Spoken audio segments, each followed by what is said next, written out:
Hi everyone, welcome to another episode of Wonderful Beauty. Thank you for joining us today. We're going to continue our second generation journey. I have fully committed to the TVXQ fandom. Ever since last episode, yeah. Ever since last episode, because I always try to do a little research if I like a group to see what's going. I will say no disrespect to OT5, but I'm definitely OT2 and definitely Yuno and Changmin. The second generation vibe is a lot of like bubblegum cutesy because that's what was in at the time. And as you guys know, not particularly my thing, but Changmin and Yoonho together, like I have had Catch Me on repeat for like 3 days straight. But yeah, I'm glad I got you into it. I just think timing wise, you know, there's not much OT5 TVXQ song. Yeah. I feel like most of it is like in Japan because they did so much Japanese promos during that time. They broke out so big in Japan, which is great for them. But then, you know, after that whole thing, then yeah, OT2 and JYJ did the whole thing. But then it's like, well, yeah, of course, then by that time, only 2 members of the TVXQ have released more songs comparable to the Korea time as OT5. So yeah, no, I can totally understand that. Today's episode, we're going to do a kind of a deep dive of BigBang. We do want to give a bit of warning. I will go into a little bit of detail about the Burning Sun scandal, which is a huge thing for BigBang, in particular, Seungri as a member, and how it affected the group. But this is something we cannot avoid, especially since it has affected the group themselves and the music industry at the time. I will not go into deep details of like everything that has happened during the trials, what has happened, like specifically in the chat rooms, at the club, all these sort of things. I won't go into deep details. I'll just go through like charges, who did what, that sort of thing. I'm sure anyone who has a computer or even a phone, you can search up if you're very interested in what's going on or what went on with the Burning Sun scandal and what has happened. Rotten Mango did a great podcast on that where she goes into great deep details of it. I believe the BBC also released a documentary of that where there's a reporter who actually went undercover, like kind of unveiled part of what has happened in the club itself. I mean, there's just so much out there that people are covering. If you're very interested in that sort of thing, you can watch that on your own time.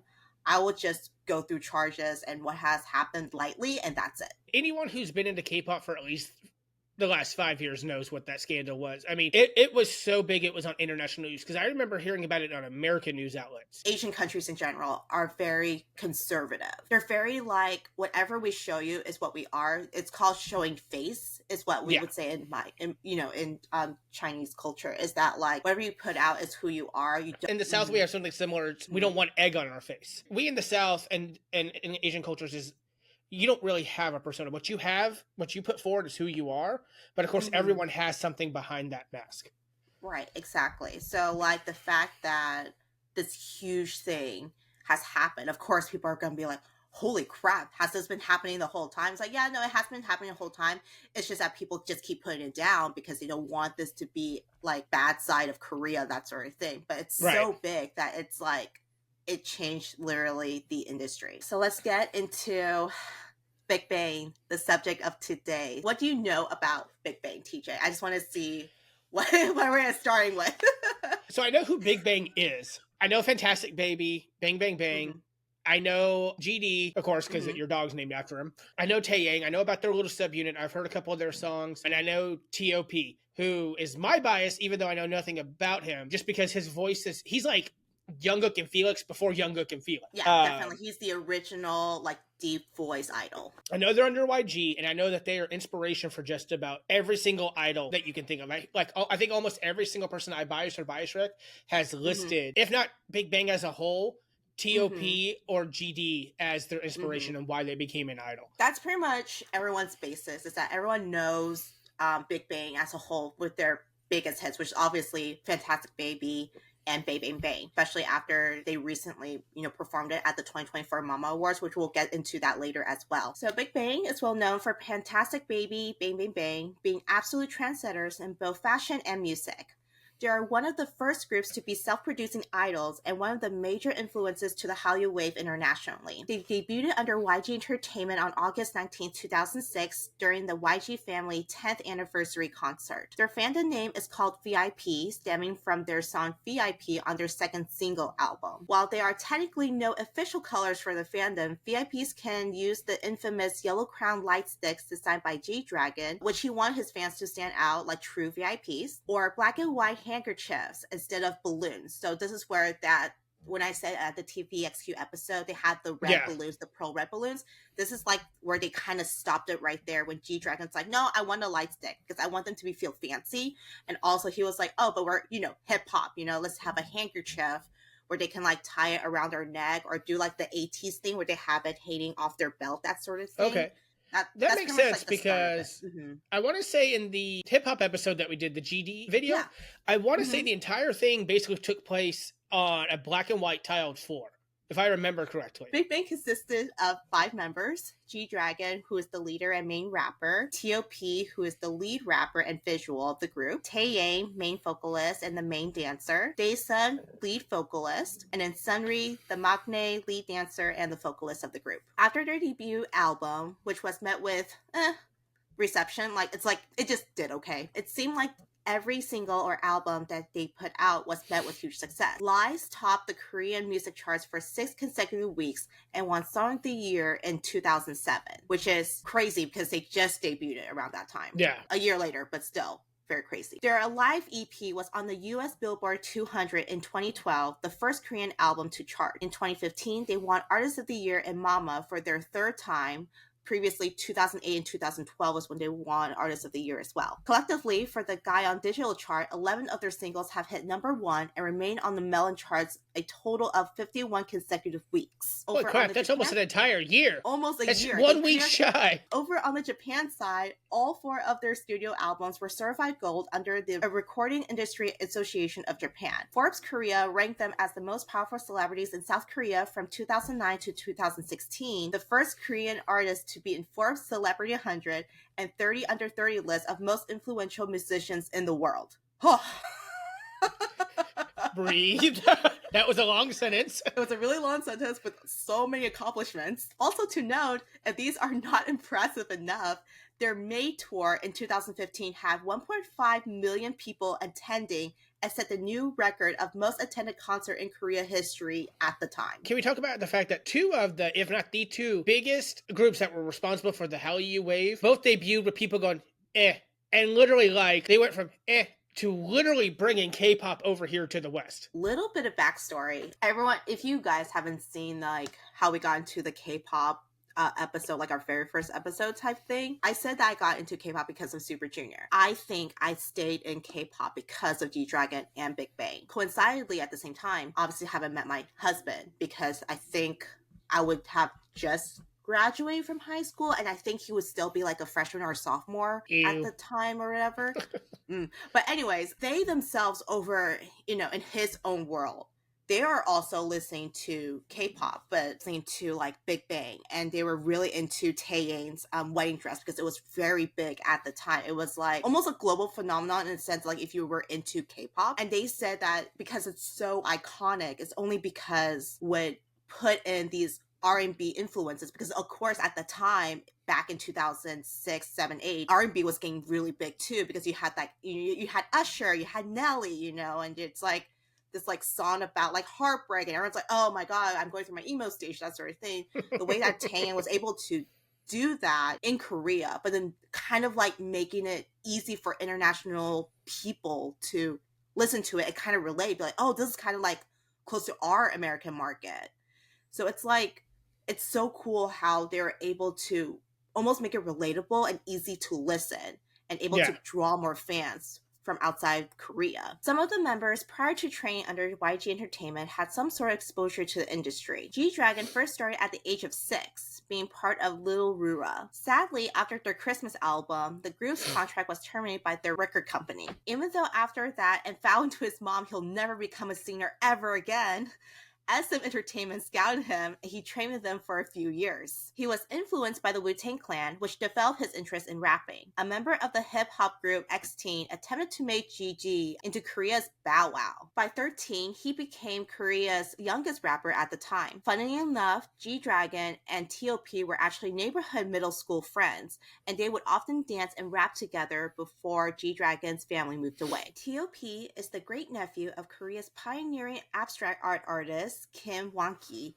and grew up with contact in the arts. He grew interested in hip-hop at a young age, hung out with G-Dragon, and later was contacted by G-Dragon himself asking if he'd be interested in joining him in training to become a boy group. Between that time, he was already performing underground at hip-hop clubs under the name Tempo and won on KBS Radio's Rap Battle. Fun fact, he was actually rejected at first by the company because he was too chubby to fit the idol image. So he went back home, exercised with the intention of joining YG, lost 20 kilograms, which is about 44 pounds, in 40 days. Then he went back after 6 months and got signed. T.O.B. being chubby is not like a hidden secret or anything like that. There's actual, because idols, middle school, high school pictures will, circulate around. If you look back, he is a little bit on the chubbier side, like, more round cheeks, almost like Seungkwan, more rounder type thing. But he definitely chiseled down a lot. So if that's your determination to join YG, sure. Taeyang started out like any Asian kid, played classical music on the piano. He auditioned to be part of Junwoo Sean's music video, which they are also under YG, and won the role of Mini Sean. He met CEO Yeon Hyun-suk and begged for a chance to become a singer. Got no answer, so he took the matter to his own hands and went to the office for an audition where he got accepted right away. Damn, imagine just coming in, kicking down the door like Cusco and be like, I'm auditioning. Well, bam, I'm gonna be the new R&B artist of Korea. Daesun had the typical story of wanting to become a singer, but his parents were opposed to it. He even left home for a week to get permission. He later got recruited by YG after an audition and became a trainee immediately. Sunri's earlier exposure was his interest in dancing and appeared on Let's Coke Play Battle Shinhwa, a survivor show finding the next Shinhwa. He got eliminated in the 9th episode, but YG scouted him to be part of the new boy band they were putting together. YG put together a documentary series on TV called BigBang Documentary, where it showed the making of 6 members to form their newest boy group. Who was the 6th member? Well, it's Jang Hyun-sun, and he was sadly dropped before their official debut, making BigBang a 5-member group. Hyun-sun would later join Beast under Q Entertainment. The documentary itself exceeded 1 million views. That's amazing, but I also like the fact that Beast is kind of like created from rejected idols. They're like, no, we're okay with you, and then the CEO, when he found a cube, was like, come here, children. And like ran off with them. Children? Random fun fact about this, actually, because... So this is, we're going to watch Lies in a bit, which is my first choice of the music video that I'm going to expose you to. I think it was Mama 2009 or 10, but it was Beast's first time to be part of the music award shows. So because Beast were, new at the time, they did the thing where you have to dance or perform to your Sunbae songs, right? Yeah. So I don't know who thought this was a good idea, but someone gave Beast BigBang's Lies. Really? And it's kind of like that weird Twilight Zone moment because you're seeing Hyun-sun dancing to a BigBang song, and you're just like, that literally could have been him if he stayed and did not get kicked out of BigBang. But then you see like Yosop and Junghyun and Kikwon and all of them are dancing, except for Doojun, because Doojun was filming some variety show. He did not make it back in time because it was like overseas survival show type thing. It was just weird because you're just seeing Beast, and then suddenly you see Hyun-sun taking like front and center, singing Sunri's part, which Sunri was also going to be eliminated as well. It was either Sunri or Hyun-sun that was going to be eliminated, and they chose Hyun-sun. But it's like, wow, because you're like, what if Sunri got kicked out and Hyun-sun was singing that song? Like that part. It was like so crazy. I remember seeing that and I was just like, what is happening? I bet the entire time he's dancing, he's like, man, this should have been me. This was my song originally. This is some bullshit. This could have been my part.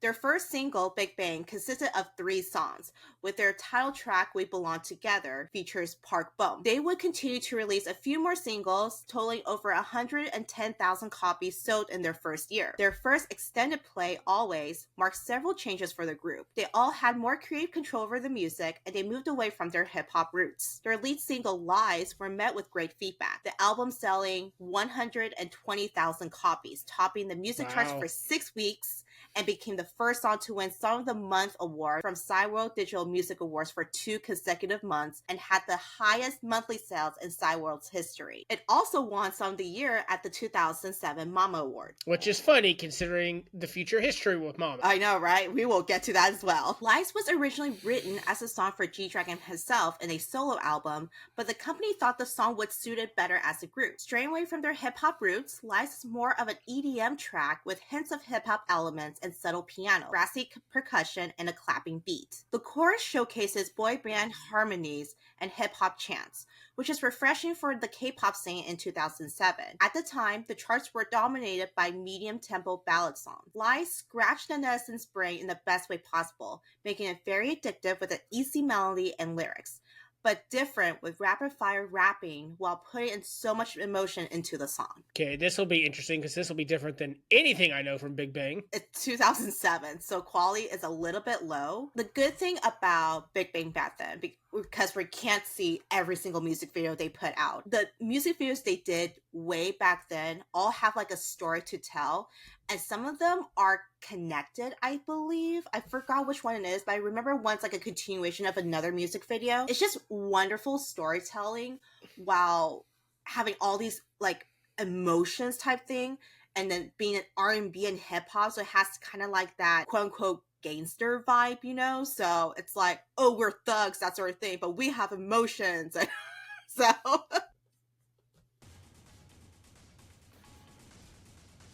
Alright, chase scene. Running from the police, the authorities. They didn't leave their R&B roots behind. This is right here. It's literally right here. Not the dramatic title screen. With a gunshot.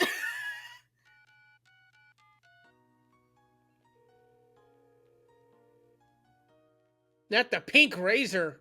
The iconic phone of the 2010s. Oh, I guess late 2000s. Yeah. I feel like they were just ahead of our time anyway, so. Alright, so who's that member? That's G-Dragon. That was G-Dragon? Yep. Look at him. See? Does that look like him? No, not at all.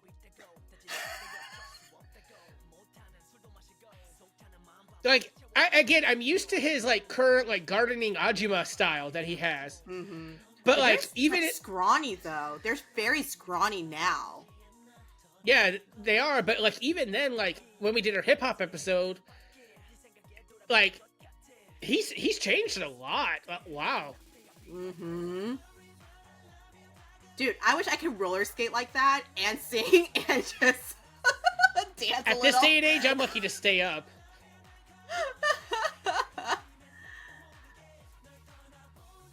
Oh, what a gentleman getting her to the car.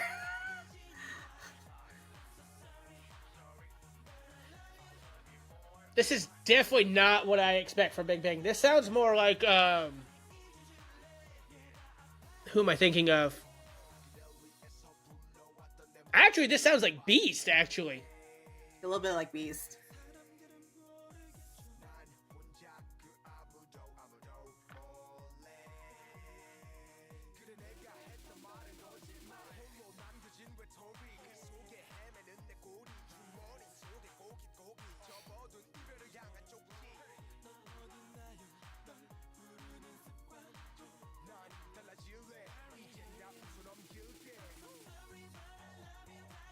Got the cheesy boy band stage number.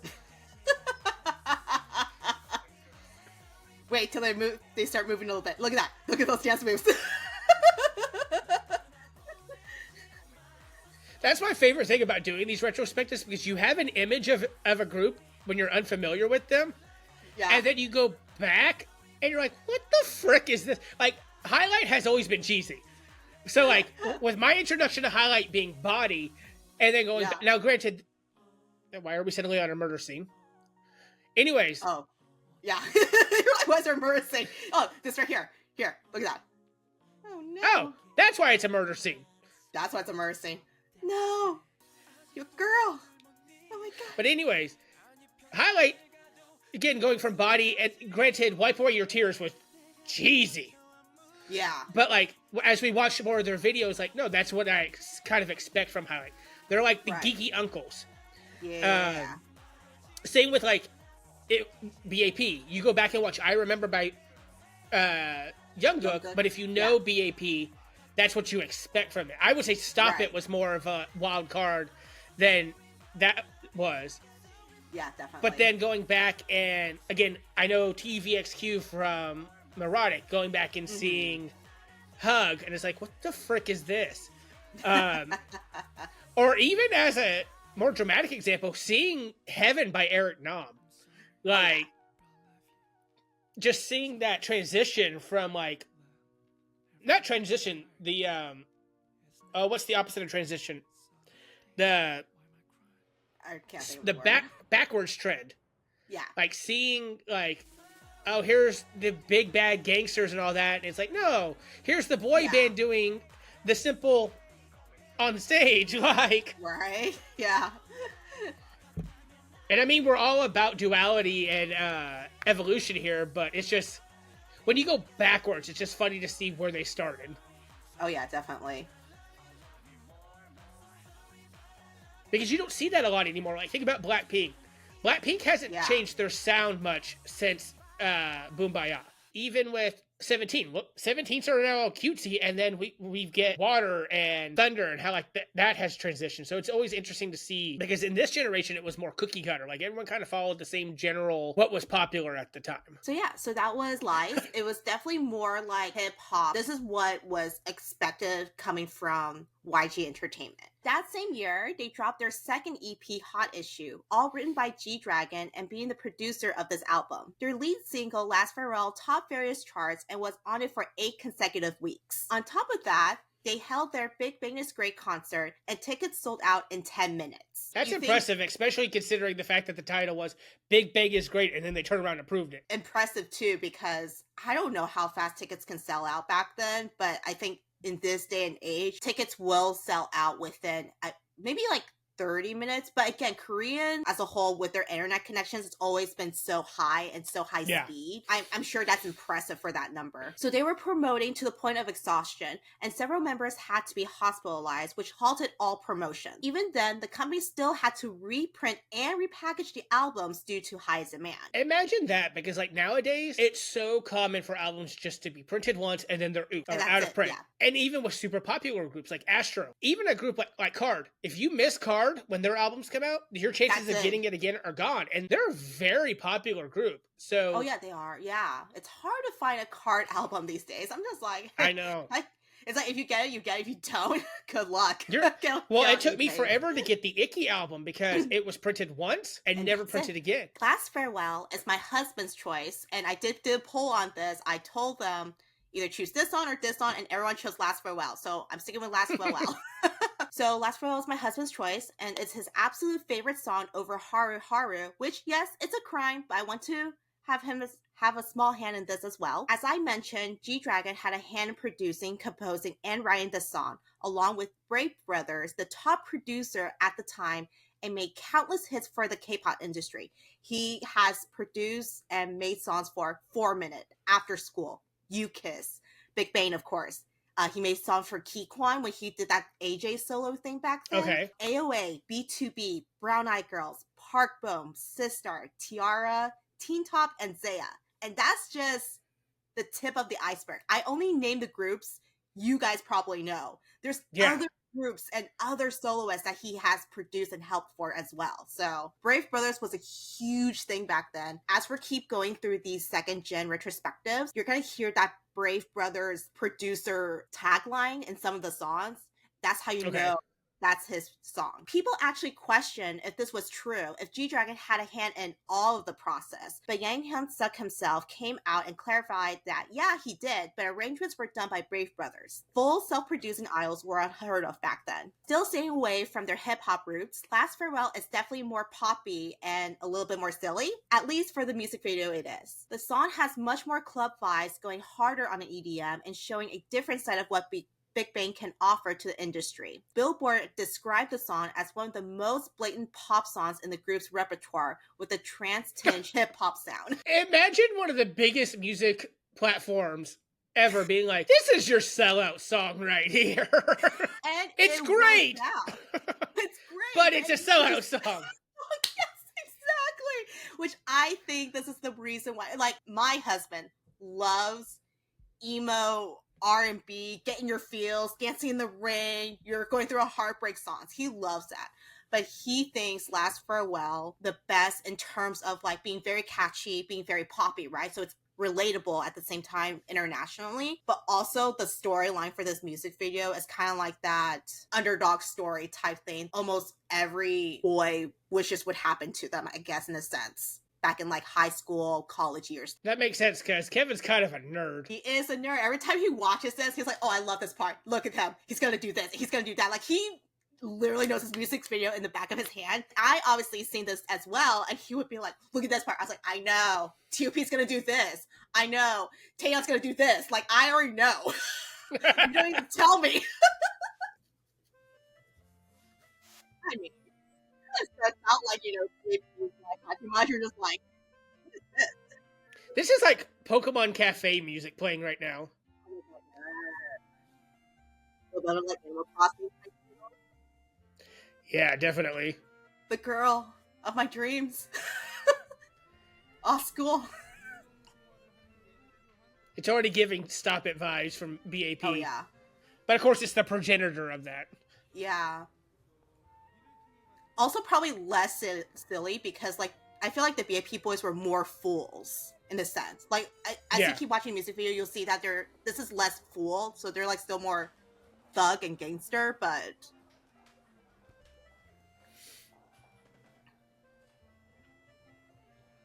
oh, don't snoop, man.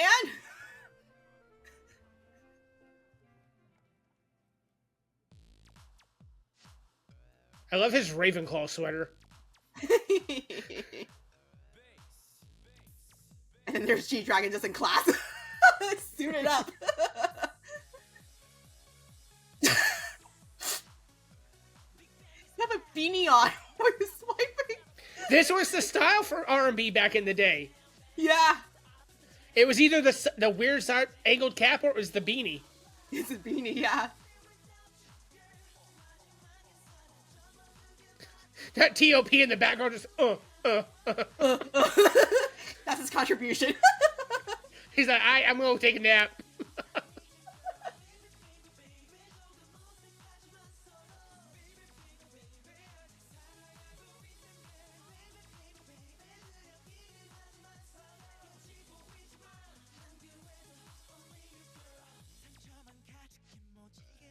Where's the wind blowing from, huh? Where's the wind blowing from? Right? She's just that girl.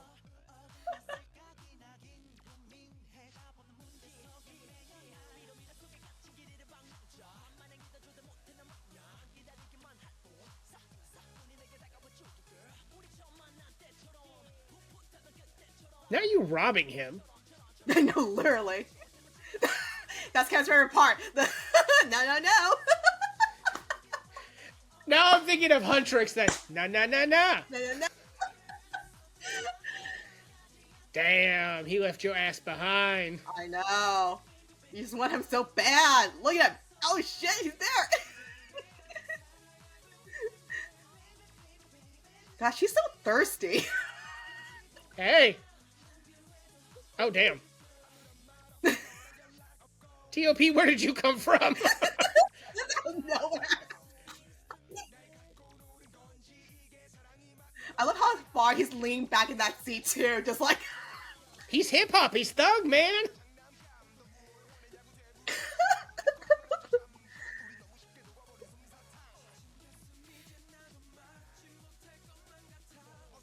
that was JYP for a second. Oh.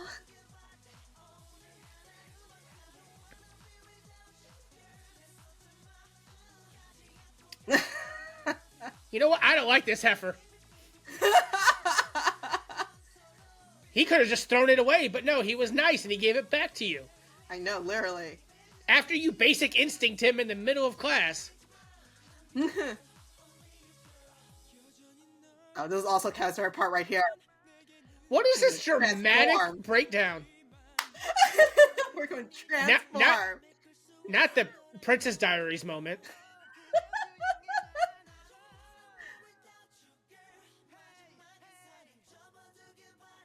Nah, that's not cool. No, I'll take that away. Not even for back then, and we had questionable choices.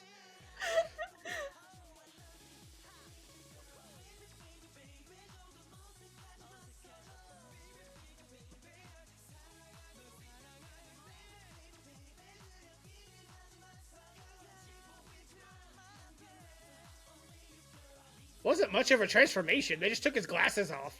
No, literally, that's all he did.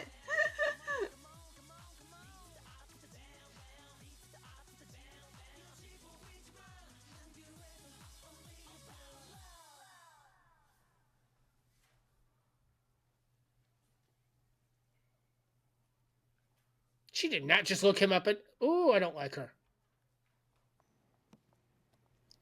Selfless promotion in your own music video. I was going to say, the BigBang posters.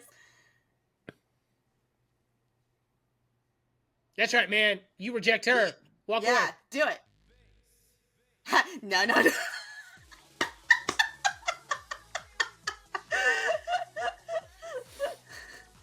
Oh, that's what I love about, too. They put, like, little bloopers at the end, too.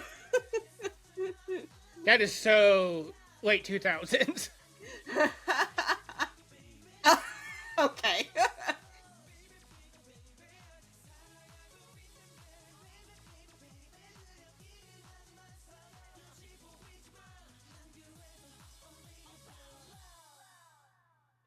Okay, I can see why that is definitely Kevin's favorite. I think he just liked the storyline more of like how the nerd got the girl. He didn't get the girl. He rejected her. And honestly, I was rooting. The girl kissed him. That's all that matters. And honestly, I was rooting for the guy. And so when he walked away and rejected her, I was like, yeah, that's right. That's what you get for being a heifer. That's what you get. I'm all for an underdog story, but I like it better when it's something like that. Hey, he got the final thing with his little na on his way out.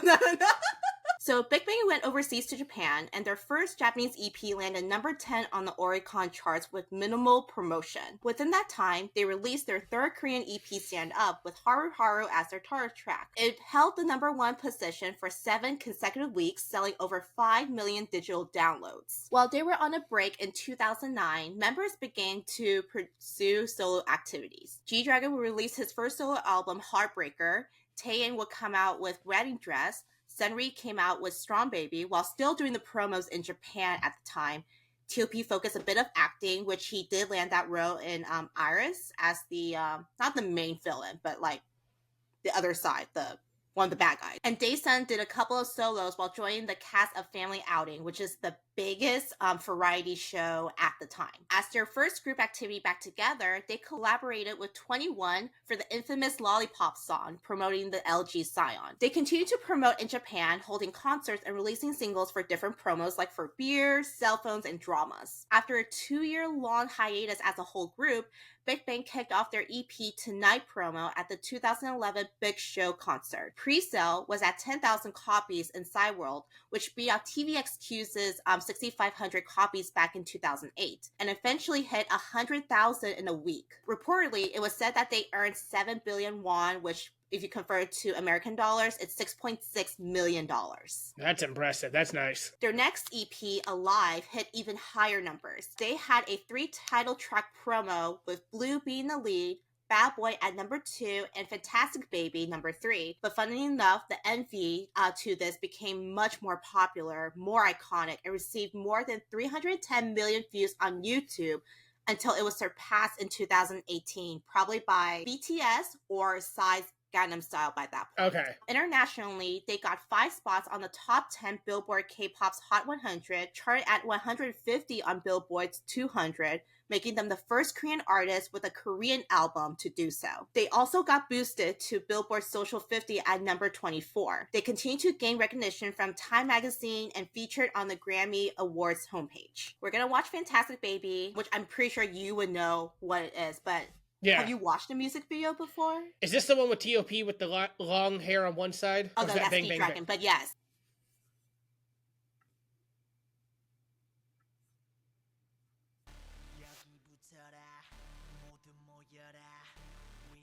I feel like every big group has a thing about music disappearing.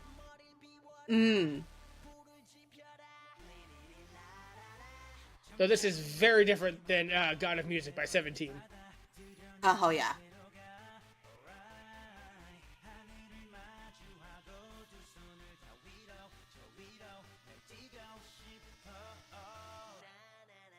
Was that Taeyang?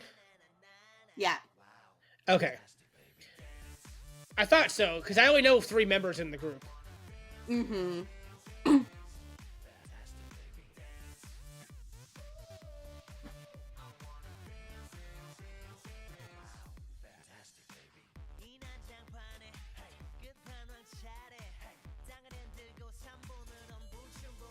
I will say one thing that I like about BigBang is the fact that you have such a contrast between the rappers, because T.O.P., like we said, is pre-Felix, pre-Jungkook, and then you have G-Dragon, and he's all nasal. He's like all nasal, from his nose, yeah.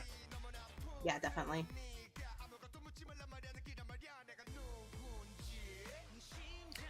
I do like the fact that his hair now, or actually his hair in Squid Games is almost similar to what the style he has here, except for blue versus purple. Oh, hello. Right.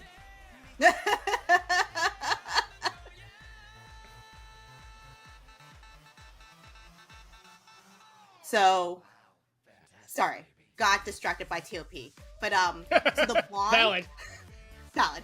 So the blonde is Daesun, which is the one of the lead vocalists. He is not known to show his body, so when he showed that on the MV, everyone's like, "What is happening?" That's always fun. Like when DK just did his little magazine shoot. Oh, it's like similar to like Seungkwan. Daesun's similar to Seungkwan. That's the vibe that he has. Oh, okay. Yeah. That's how I can make it relatable.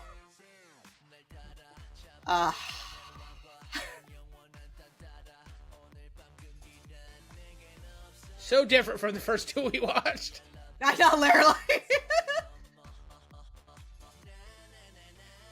This is kind of like them maturing, but also at the same time just being more confident, you know? Because you can tell from the previous ones, they're just kind of like, but they're more confident. They're exuding that aura of, like, we're the best type thing. It makes sense. I mean, being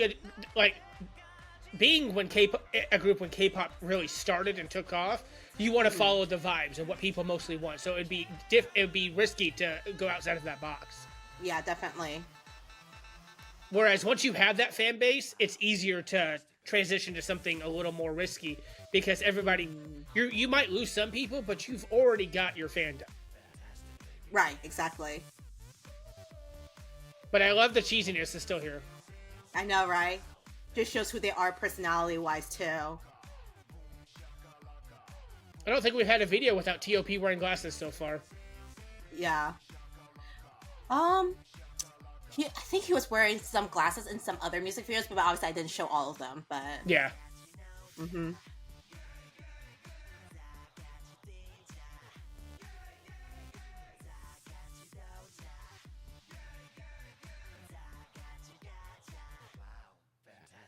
Oh, them on thrones because they're kings. In 2015, BigBang took a different route in releasing their albums, this time breaking down and what would be the final project of Made. Similar to what Day6 would do in the near future of 2017, they broke down M, A, D, and E starting from May. They released June, July, and August respectively, with each album containing only 2 songs. So similar to what Day6 would do in the future. Right. Before this feat, Big Bang was on a 2-year hiatus, while G-Dragon was experiencing a career slump and unable to find inspiration to write new music for the band. Taking this risk will either make or break their sales, especially since there was actually no physical copy of the 2-song single album, only digital tracks. With this strategy, it won in their favor. They were consistently on the charts with back-to-back wins and were relevant in various variety shows. It was definitely a treat for the fandom to get new songs almost every month. Which is wild because they're under YG, and we know what YG's strategy is currently with their top-selling group.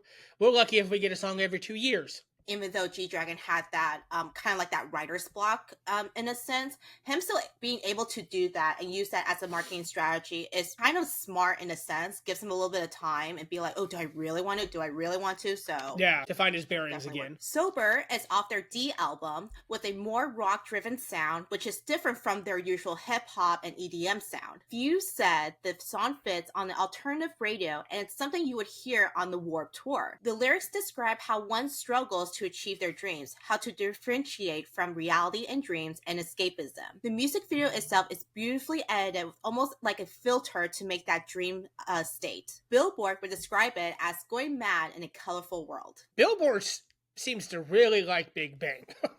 I think we've gotten a quote from Billboard on every single music video. I think there might be more after this. I don't remember. But the way Billboard describes a lot of the K-pop songs recently and back then for just like Big Bang and Wonder Girls and everyone else, trying to make it where it's almost relatable for American fans because, Billboard's here, it's very big. So I think, when people are reading about this like K-pop group, they're like, oh, wow. So maybe I should give them a listen because Billboard said it's like this or like that or whatever. Right.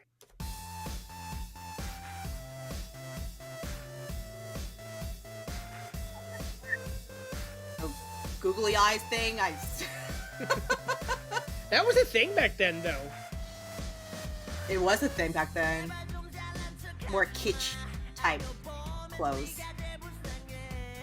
I'm actually kind of noticing facial feature-wise, not like one-to-one, but Huta and G-Dragon look a little similar facial feature-wise. At least to me. Bit, yeah.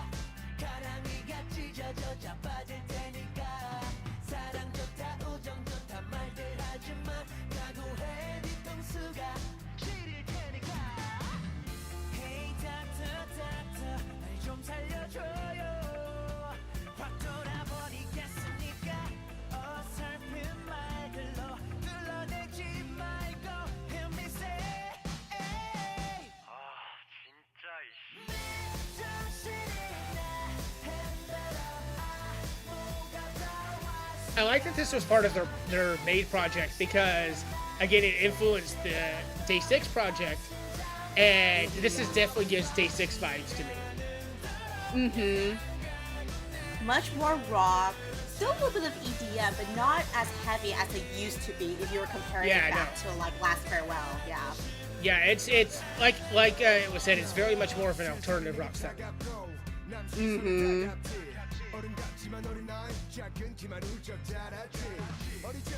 B2uty acting like a fool here. I didn't even see the ball at first, and so I was just like, what is he doing? And then I saw it, I was like, oh! Airbending just... And again, there he is airbending again. I love B2uty so much. I do too, like... And it's funny because, again, mentioning his recent comeback, he is so much like his character. Oh yeah, definitely. Minus the evil part, but... Yeah, minus the evil part.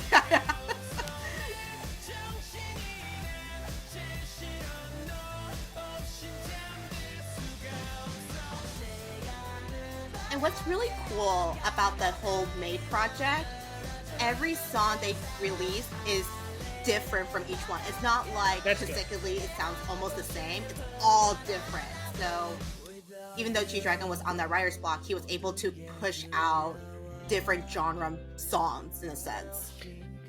I feel like that's what makes it so successful is because you can't have this, again, 2 songs every month, but they're all similar vibes because at that point, just release an album. Like, you're not giving us anything to look forward to. And especially if you're a VIP and like you're listening to one song I don't know where that heifer came from. It's in his dreams. He just wants love. He just wants love. But again, if you go from like a hip hop track, where you're like, okay, this is Big Bang, and then next month you get something like this, it almost feeds a creative hunger, so you can be like, oh, what are they going to do differently? What are they going to come out with next? Right. Gives a little bit of variety, showcases some anticipation, what they are able to do. Mm-hmm. And again, like you said, but also being on a writer's block, like this is amazing for some to go against the grain of what you've already established for yourself and give it something different every month. Yeah, definitely. Yeah, just imagine just waiting, because we're on hiatus for 2 years, just waiting for something to come out and come out with this plus other hits they came out with in the May project. Yeah. All hits. I mean, like I said, they were consistently on the charts no matter the song they came out. It's all different. They promoted the heck out of it every single month, every time they release the new single album and everything. That's what we like to see here on Wonderful Beauty, is we love duality, we love creative freedom. Because I think that's what makes a really good K-pop group, or musician in general.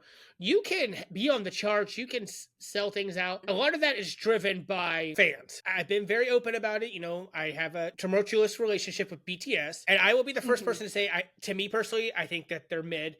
But a lot of their success comes from their fandom. I went from hardcore Blink to noticing that a drop in quality, the Pink Venom album, that's when I walked away, because I was like, this is not Blackpink. And I even said it the other night with Jump, this isn't Blackpink. Like, this sounds more Itzy. This sounds more, I think Annie said Le Sserafim. Le Sserafim, yeah. To round up their May promo, they finally released the full album Made as a whole, which was delayed for a year due to concert tours and other promotions in December 2016. During the year, they launched their second world tour, earning 115 billion won, which is about $120 million. On top of that, celebrated their 10th anniversary as Big Bang, releasing a documentary on their May tour. They also held a 0 to 10 anniversary concert and held an art exhibit called A to Z, which is pretty much like the history of Big Bang. Bucket will be the song I'll be showing as their last time as a full group before their enlistment. Its literal translation is,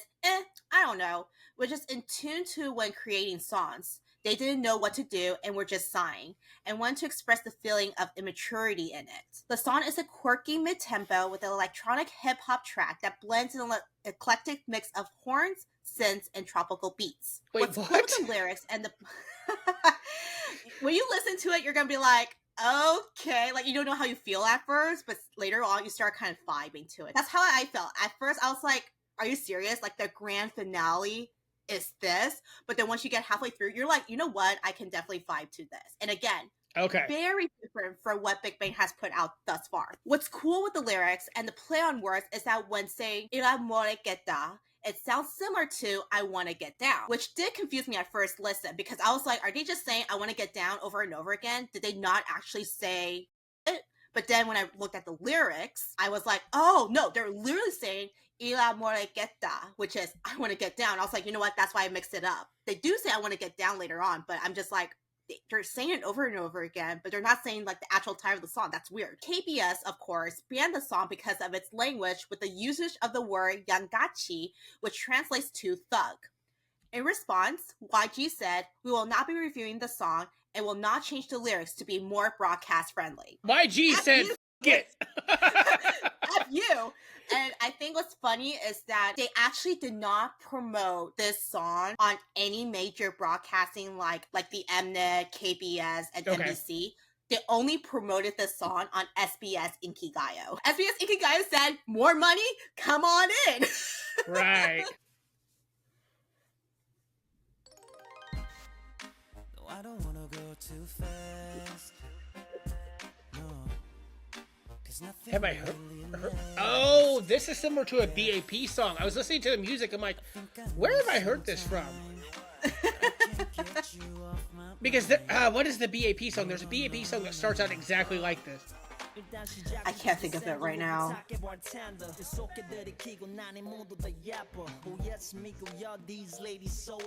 Moonlight, Moondance. That's what it is. Ah, yes. I was trying to sing the lyrics in my head, but I'm reading the captions too, so they were like, That's not right. Yeah, that's not right.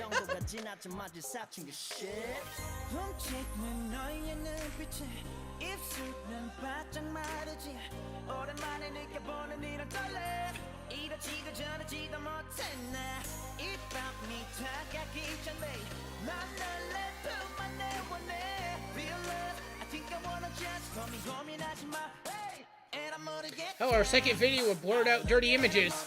They're just little boys. T.O.P.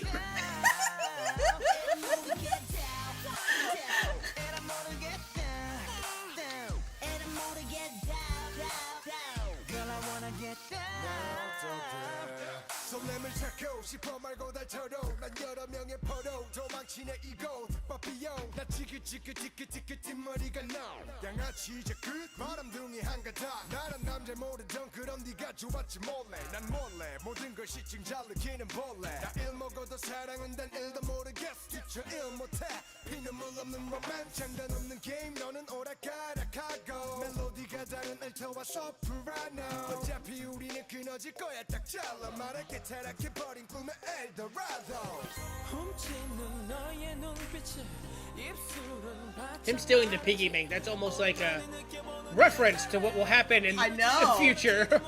In the far future, yeah.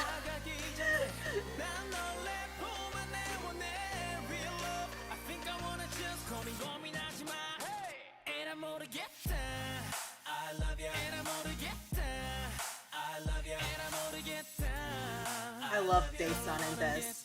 He's like serious when singing, but then it cuts down to the other scenes. He acting like a fool. Really little boy.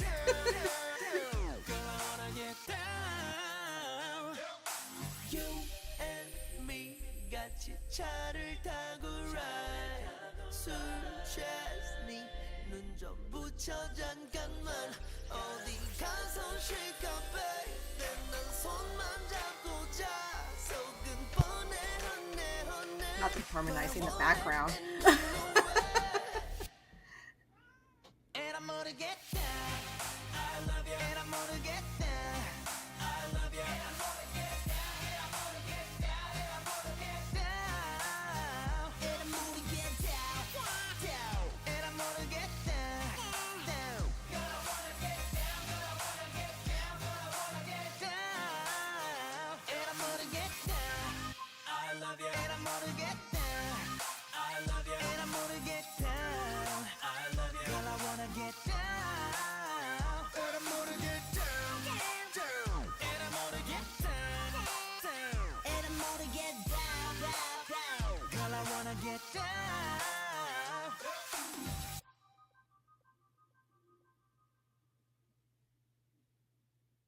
T.O.P's like, get off of me! That was cute. It was cute, but still has that almost hip-hop vibe in a sense, because they're like, they're out in the streets in the middle of the night, or causing trouble, I guess, in a sense. They're watching blurry magazines and TV. But yeah. I like that everything has changed. Every single video has been different. It's always been something different. I think I've said like 5 or 6 times, but it's refreshing. And I know we're technically back in the past, so so I shouldn't keep comparing it to today, but it's nice to see creativity musically, not just being like, let's go with what's popular. Whatever's trending, that's what we're going to do. So it's nice. And it's also nice to see the lack of fear in a group to be able to risk money and fame to try something new.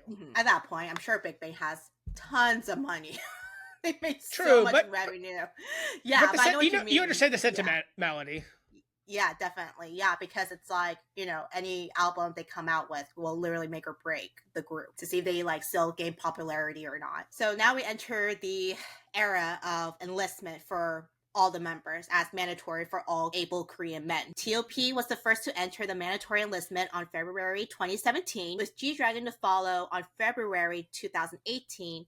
Taeyeon, Daesun, and Sunri will join in March 2018. They released Flower Road as their goodbye song to fans during their enlistment hiatus. And I don't think they actually did promos. I think it was just like a single, and that's it. They just like dropped the single and then left. They bounced. Oh, so it was like last song Wonder Girls did together. It just dropped. Pretty much. She just bounced out and they disbanded, but this time they didn't disband. On March 11, 2019, Sunri would depart from BigBang due to the biggest scandal at the time, the Burning Sun scandal. All idols, when they have the money, will put their money towards investments and businesses, which one should, because that's a very smart thing to do. You have all these assets, you keep passive income in a sense. Sunri was no exception. He had several businesses ventures, like a Japanese ramen chain, invested in some cosmetic lines. He had a cafe and so much more. Like his list of businesses he invested and started is actually quite impressive as a business person. Like if you're able to do that, I mean, props to you, because you literally have money everywhere now. I think the only thing he didn't really invest to is estates. He failed on that. Like he tried to invest in some sort of like real estate building, I think, and that failed. And then he was like, you know what? Since that failed, I'm not going to do it again. I'm just going to focus on other things. So that is okay. So that is smart of him, businessman wise. I respect that as a businesswoman. So the biggest venture though he would have would be the Burning Sun nightclub in Seoul. Not only was Sunri involved in the scandal under the charge of sexual bribery, CEOs of the company, investors, various police officials, and other club owners were charged for various charges, such as mediating or purchasing prostitution, overseas gambling, embezzlement, tax evasion, drug smuggling, misuse of power, and sexual assault. The biggest bomb that was dropped was the infamous Kakao Talk chat room of Jung Joo-young. So, a little bit backstory. Jung Joo-young is a soloist. He got big through the K superstar, pop star thing that Eric Nam was on. So he was in the other seasons of that, and I believed he won, or he just got popular, like he made like top 5 or something like that, gained popularity. He released great songs. I'll give it that. He released great songs. He actually did perform at KCON for a year or two, I think. So he was pretty big at the time. A whistleblower revealed to a lawyer of the chat room the person possibly being a technician where Junyoung would drop his phone off for repairs. Sadly, the chat room shows celebrities either sharing explicit videos and pictures or just viewing it while commenting on it. Sunri was part of this chat room along with other ex-idols. Notably, FT Island's Choi Jun-hoon was charged for gang rape convictions with a former Burning Sun employee, businessman, named Kwon, and a former YG Entertainment employee. Sunri, being the center of this whole thing, was charged with sharing illegal photos only for this chat room charge. During this time, there were so many charges. I mean, the way I listed all that stuff is just like the worst of it in a sense. Like, they did the trial separately from like Burning Sun as a whole as a company, different from the Kakao Talk chat room separately, because Joo-young is the main focus of that.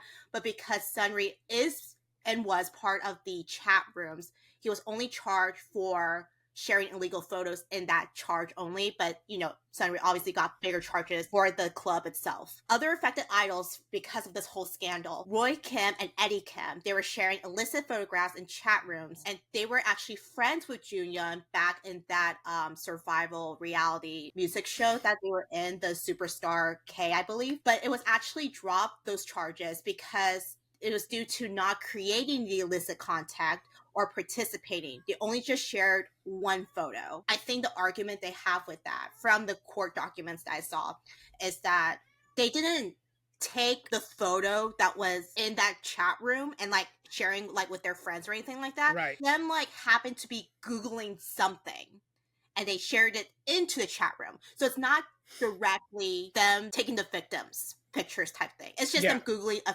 and they put it in a room. So they're like, oh yeah, we're in the room, but they didn't participate technically in the sense of like, they didn't like egg it on, they didn't participate, they didn't like spread those actual photos and videos. Yang Jung-hoon left Highlight after admitting to viewing a video Junyoung had filmed. This is the time when Highlight was just coming back, I believe. No, they were actually starting to enlist. That's around that time. Yeah. He did admit on his Instagram post, like he deleted everything and he only made that one post that's like, you know, from a notes app or whatever, and said, yeah, I viewed the video. I was part of the chat room, but that's all I did. All I did was view the video. I felt very bad. I left to protect the rest of the Highlight members. And I believe he actually did not get charged. I think that's the biggest thing that people don't understand. I definitely agree in the sense of like, you being in that chat room and actually viewing it and all these other things and not saying anything is wrong. I definitely agree with that. But legally, he did not get charged from that.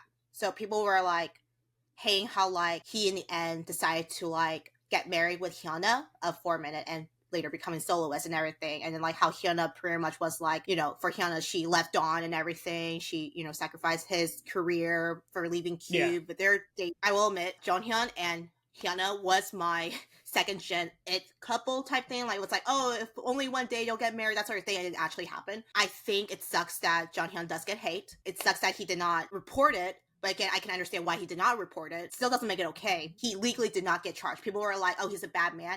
Yeah, he's a bad man, but I don't think he's a bad man in terms of these other idols that has committed worse. He was involved, but on a minor scale versus the top conspirators of it. Right. Like the grand scheme of things. And I get people hating that. Why did Hyuna will go with this guy? He's like, I don't want to say people call him a rapist or anything like that, but just more like, how dare she be like with a sexual assaulter? I'm like, technically he didn't do nothing. He just viewed it, admitted to it, just didn't report it. Because again, he's thinking, these are my friends. You know, I gotta protect them too. I'm sure they talked this all out. Maybe they did some sort of couples therapy and made this work, because they themselves have this long history of being different scandals, being the bad light, that sort of thing. So I'm sure they worked it out before they got married. Otherwise, why would they get married? That's my opinion. Lee Jong-hyun admitted to seeing the videos, asked Junyoung to give him a woman to have sex with, which is gross on its own. Cha Tae-hyun and Kim Jun-ho, they were actors and comedians, I believe. They were charged for illegal gambling. There were many more idols being part of this chat room, but many did not participate or left on their own free will, or have joined the clean chat rooms compared to the ones actually soliciting prostitution. It did show that not just Junyoung himself hosting the worst of the chat room, he had other ones too, which I'm sure has different members of the idols, that sort of thing. Because I remember seeing how like a member of the 2 a.m. guy was part of it, but he didn't like even participate. He was just like there, and he just kind of like, you know, left his notification on silent and just did nothing about it type thing. I saw Psy's name being thrown around too, but I think Psy's is more like he happened to know a businessman, and this businessman happened to be a part of the CEOs that were connected to Sunri, in the sense of like Sunri giving the businessman the woman type thing. Yeah. But Psy is not like part of it. His name just happens to be appear in front of it because his photo happens to be taken to that CEO businessman type thing. It's just one of those things of trying to take down everyone who's connected, even if it's only by like 6 degrees of separation. And I know everyone wants to take everyone down. I'm pretty sure what's similar is like the P. Diddy case that just ended, the trial of that. Everyone's just grabbing, you know, all these things. Like, you can grab the main one, but they're like, oh, but what about like Kanye West? Ooh, what about like so-and-so? And people are like, no, I'm just here. I haven't talked to this man for like 10 years or whatever, you know? So like, they're just grasping at straws. But it's good to know that a lot of idols, even though their names were thrown into it and they were obviously innocent, were clear of that. It's not just netizens going like, oh, but what about so-and-so? It's like, no, do the research, read the court documents. You'll see who is involved and who is not involved, like fully. So back to Sunri. He was charged for prostitution, mediation, habitual gambling, and embezzlement. He was sentenced to 3 years of imprisonment, but only served 18 months. And he was also charged with a fine of 1.15 billion won. Not enough. That's not a big enough. And I think we should mention, for people who may not be as familiar with Korean culture, gambling in South Korea is 100% illegal. I remember there was a case 4 or 5 years ago where some businessmen went to a trip in Vegas and they got caught gambling there. Like, if you're a South Korean citizen, you're not allowed to gamble anywhere. So actually, what's really funny is that one is actually connected to the Bernie Sun scandal. Oh, of course it is. Of course it is. But I just feel like there's going to be that one person that's like, why is the gambling thing such a big deal? It's like here in Texas. Like in Texas, we don't have casinos because it's illegal. If you were born in South Korea, you're not allowed to gamble, which is funny considering Squid Games now.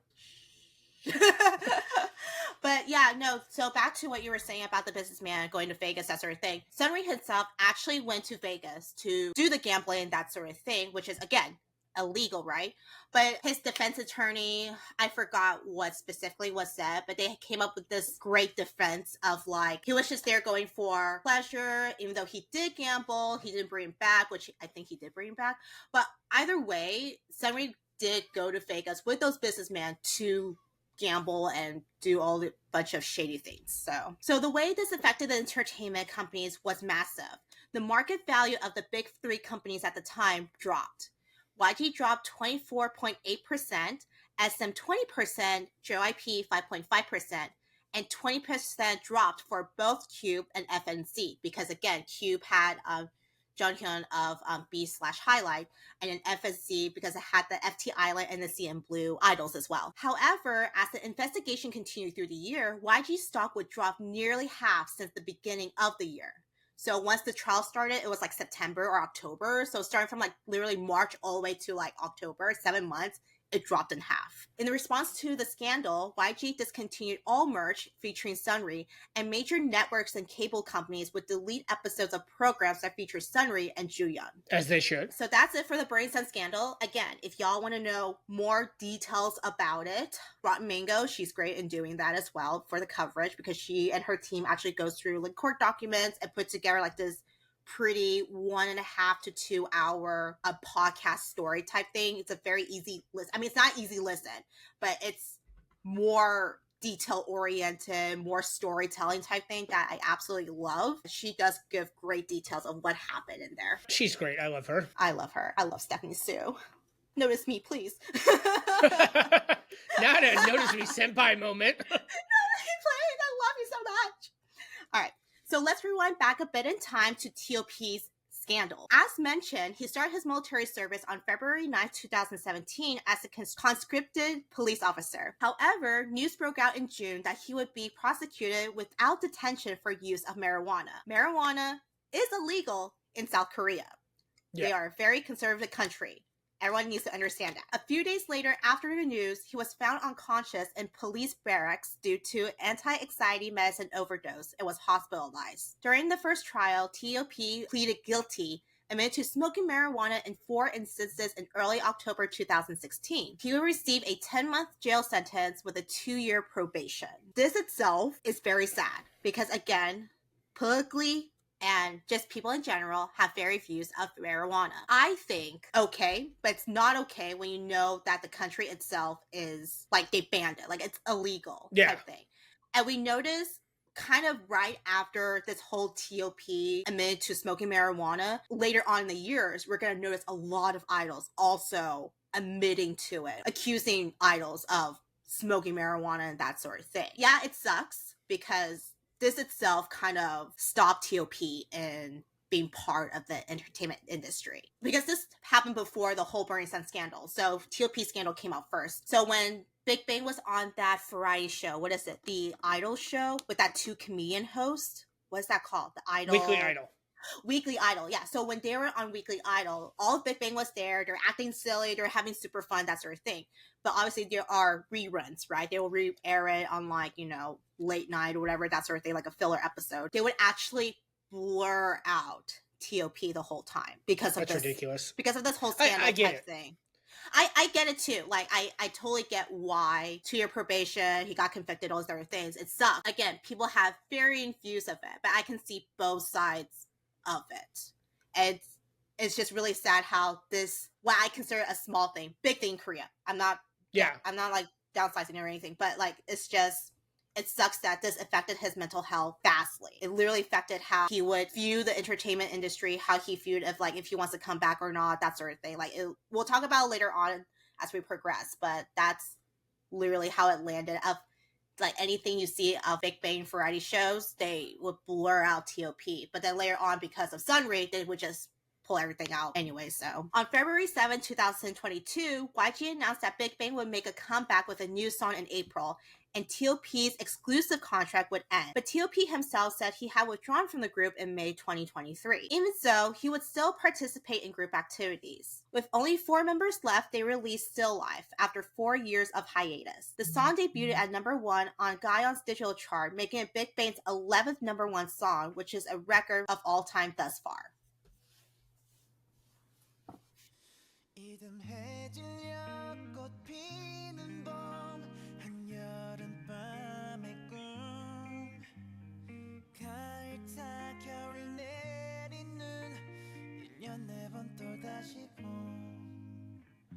정들었던 Given the situation, this is definitely and of course reading the lyrics, like there's definitely a sadness to it. Definitely. And then just Daesun sitting on a row of chairs that's only 4 seats. Yeah. Mm-hmm.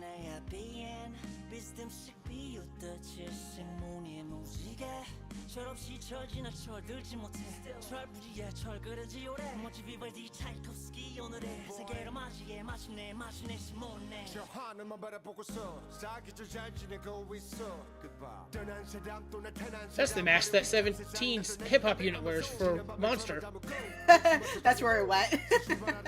And just without the ears. Yes, without the ears. I also think it speaks volumes that T.O.P. has his face hidden. Yeah.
Oh, I didn't expect that to be the end. Yeah, that's literally it. It's so short. I wish it was longer, but it isn't. There was such an air of sadness to that song. And you get that a lot with final songs. Like with Wonder Girls' final song, it was very much the same vibe. With Ribbon, even though we didn't know it was a disbandment song at the time with Beast. Right. But I think it hits even harder considering what had happened with T.O.P.'s scandal. The Burning Sun thing. Yeah, exactly. That definitely affected the group as a whole. It's almost unfiltered raw emotion of everything that the group has gone through, being these 5 guys who literally basically grew up together. I mean, at this point, we're over a decade in, and then having everything that's happened to them, having the scandals and all that, it just makes it sadder. Is what I'm trying to get across. So there are different kind of Easter eggs in that. So this was filmed after Taeyang got married to his model wife. People point out a bunch of Easter eggs. I forgot what the psalm says in the back of him. For Daesun, the one that had the 4 chairs and only him sitting there, it's because this is speculation and this is my own opinion. Daesun is not really the popular member of the group. If you were to rank it, right? Because obviously G-Dragon is number 1. Then you got Taeyang. Then you got T.O.P. You had Sunri, and Sunri was known to be, when he was doing the solo stuff at the time, he was pretty much the next Korean Justin Timberlake type thing. He has that vibe if we were to listen to his music back then, but I refused to do that. But back then with Strong Baby, he had that Justin Timberlake vibe. It's Sexy Back. That's the best way I could put it. It's Sexy Back. Obviously, because of that and his charismatic aura and all that stuff, he was popular. Daesun, he was just known to be the vocalist. It's like Seungkwan. He's the vocalist and he does variety shows and that's it. He doesn't put much more quote unquote effort into the group. He doesn't give more, he doesn't provide much to it or contribute more to it. In people's mind, if people were thinking this way that I'm thinking, all Daesun has is literally BigBang.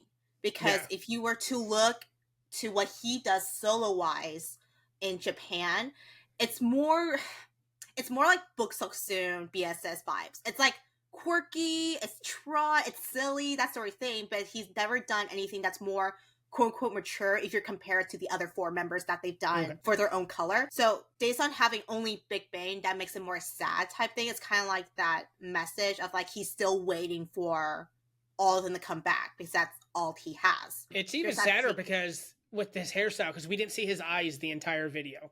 His hair covered his eyes. And so, like, you saying that just makes it so much more impactful and so much sadder. But that, again, that is my opinion. I know people love Daesun. I love Daesun, honestly, but he's not my bias.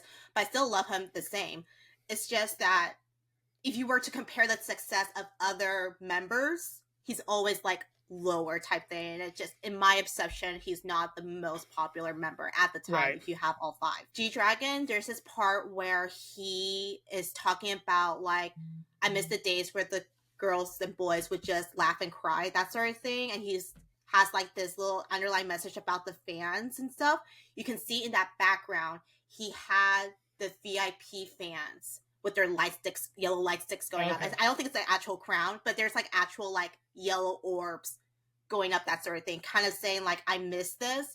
But by that time, G-Dragon also kind of held back in the entertainment industry because of this whole scandal. Like, he doesn't want to be part of it anymore type thing. Like, he lost his creative inspiration at that point. T.O.P., there's a reason why he is, quote-unquote, on the moon, you know, with the rabbit thing, the rabbit mask. Because Rabbit on the Moon, there's, like, this folklore to it of that. But also T.O.P., it must be around the time where, I don't want to bring this up, but it's related, I promise, Elon Musk, he was doing that SpaceX thing or something like that, or to send like billionaires or millionaires up to space for like an hour or 2 and then bring them back. Like that, When Elon Musk was doing that and he was putting together like the list of people he wanted to be in that spaceship, T.O.P. was actually part of that list. I think that's kind of like a nod to it because I don't think it actually went through. And then him wearing that face mask with the cap or hood up, I think it's a hoodie. It's just pretty much him like being recluse from ever since that scandal. That was a very emotional video. I don't want to keep going and saying it's sad because clearly it's sad. You can just see how everything affected these men. To tie it all back and be like, this is what's happened to us. This is how it's affected us. I think that's a much more powerful message, especially now that you mentioned, because I didn't notice the Easter eggs. Of course, I have no reference, but G-Dragon's reference to VIPs, like, I think that just makes it more impactful.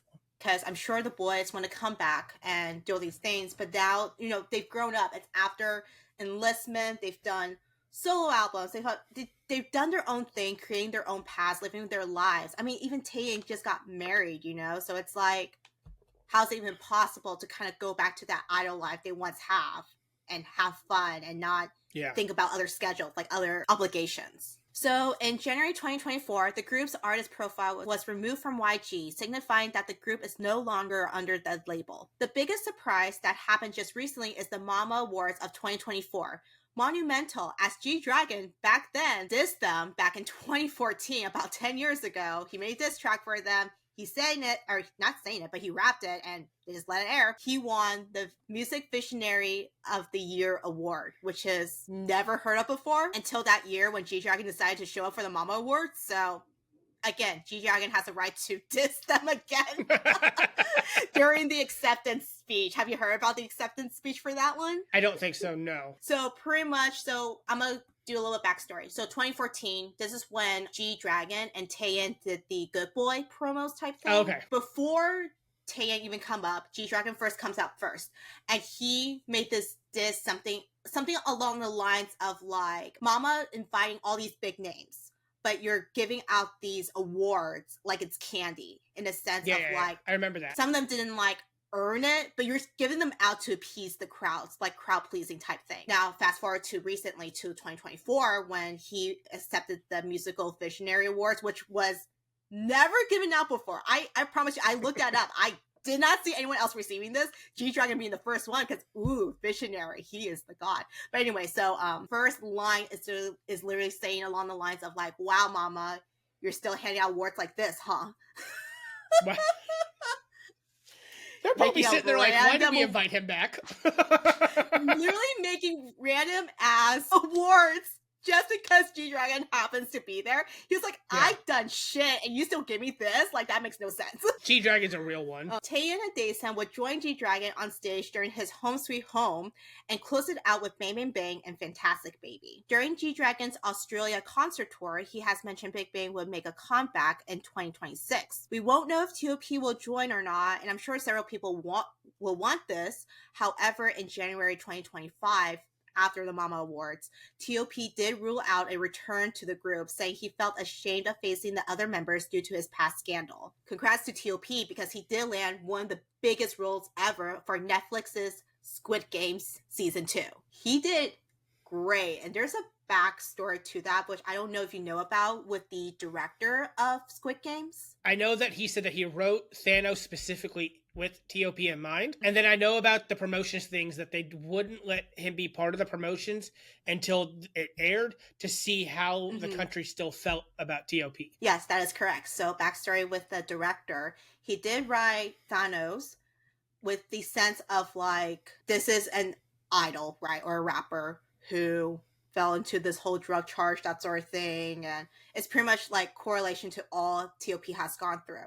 Now, of course, the director's like, I'm not going to ask T.O.P to play this. Like, that's wrong. Like, what he has PTSD, and he's like recluse. Like, he doesn't want to do anything. Why would I even do that? I forgot how the opportunity came up, but the director actually got in touch with T.O.P himself and was like, hey, I wrote this role. I want you to look at it, but I would love for you to play it. But if you don't want to play, totally fine. I understand. And T.O.P read this and was like, I want to give this a shot. And the cool part is that even though the director wrote the script and everything, and like, you know, personality wise, this character, that sort of thing, he actually went to T.O.P with these hard hitting questions like, if you as a person were to take this specific drug, what is the side effects? What would happen? That sort of thing. How would this person act? And T.O.P willingly would be like, I will work with you in terms of like how this character would be, how it would progress as the plot continues and the series continues, that sort of thing, which is very sweet. And the director is so self-aware in the sense of like, I don't want T.O.P to do this, but then T.O.P is like, no, I want to do this. Like, I want this to be my comeback and all these other things. And I love how T.O.P kind of brings that in, but I do remember T.O.P saying in an interview how hard it was to get into it, because I'm sure it hits very close to home.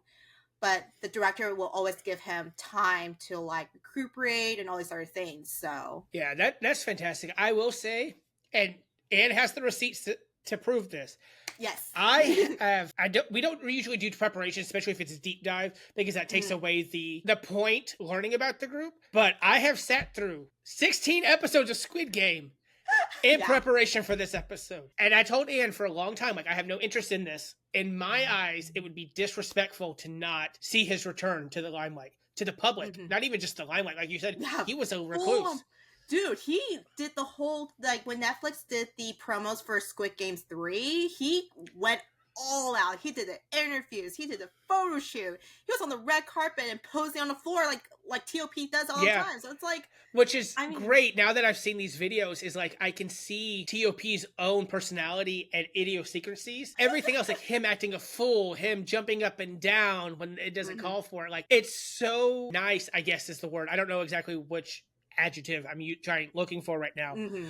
But to see that, one, we've seen his happiness as he's come back to the public, and to see that his country that turned his back on him has accepted him again. And I think we were at Wonho when Netflix was doing that big award show thing. We were looking at T.O.P on the red carpet, like you said, laying on the red carpet and doing stuff all like that, he's been able to return to the T.O.P that he was before everything hit the fan. And you can see the progression too. Remember when the first article dropped out about how this, I forgot which publication it is, but it's the one that did the interview, like the exclusive interview with T.O.P and only them. It was just a article. That's all. It's not even like a video interview. But once they did the Squid Game season 3 promos, he went full in, like all Netflix social media all had T.O.P on it. And I was like, you know what? I'm glad, because you can tell from the interview itself, he seemed very nervous walking into that room where people got like candid photos of him walking to that room for that interview. And then him coming out being a little less nervous. You can literally see with each progression of each interview how much more comfortable he got, which is, I'm very happy for him. I even told you in the chats, I was like, I'm so happy he's back. I'm so happy he's doing these interviews, because this is what VIPs wanted. I honestly think it is that technician that happens to be fixing Junyoung's phone for whatever reason. And because he had to go in, and he just happened to see it. And then he was like, oh shit, this is bad. And then went to the lawyers, police. Which let's talk about how dumb men are. Men are dumb. And that's coming from a man who dates other men. If you know that you were involved in some shady, illegal shit, and your phone dies, why would you take it in to get fixed? Anytime you take an electronic in to get fixed, they look. They'll look at everything. They'll look at everything. Because they gotta, especially if it's a virus or something, they have to look through your files to see if they can get... No, it is stupid, because I also read that Junyoung, that Kakao Talk is actually his quote-unquote golden phone, because that's where all the illegal stuff is. That's his second phone. His second phone had all the illegal stuff, and his main one that's probably like for like idle stuff, you know, like schedule, manager, company, personal phone, that sort of thing, is clean. His second phone, the golden phone that has all the dirty stuff, is the one he took into repair. But he didn't have time to transfer, like, well, whatever. You don't take your burner in. Have you never seen a gangster movie? You never take your burner in to get fixed. That is why in every single spy movie or burner movie, they don't get a smartphone. They get a Nokia, they put the SIM card in, and as soon as they're done, they rip it out and they just... Well, I'm getting so mad about something I'm not involved in. I'm getting so mad. That's how it happened years ago. Men are idiots. BigBang absolutely changed how people would perceive what K-pop and K-hip-hop is, in a sense, because, you know, K-hip-hop groups roots with under YG. They broke the barrier in the stereotypical sound and were not afraid to add in various genres and distinct personalities into their music. They were dubbed artistic superheroes for their versatility and success in whatever they do. It's funny because G-Dragon commented, "We are Korean, so obviously they call our music K-pop. But we never thought of our music as K-pop. Our music is just our music." TP also disagreed with the K-pop label, saying, "You don't divide pop music by who's doing it. We don't say, for instance, why pop when white people make music. No matter what category you put BigBang into, BigBang is just purely BigBang, and they shouldn't just stick to one genre when they have experimented so much and met with so much success. They are their own category, and I cannot wait to see what they have for VIPs in 2026. And that's such a good point, because I've been thinking about that lately. I've actually been thinking about it ever since we did the Alexa episode in the Hometown Heroes. Yeah. There are so many artists who have, since the Wonder Girls, that have broken into our market, have broken into the Hispanic market, the Latin American market, so on and so forth. Just internationally, yeah. The term K-pop is just so redundant. It like, really at is. this point, it's pop. It's pop, like, yeah. You don't see J Park and Jessie going out and be like, I'm a K-rapper.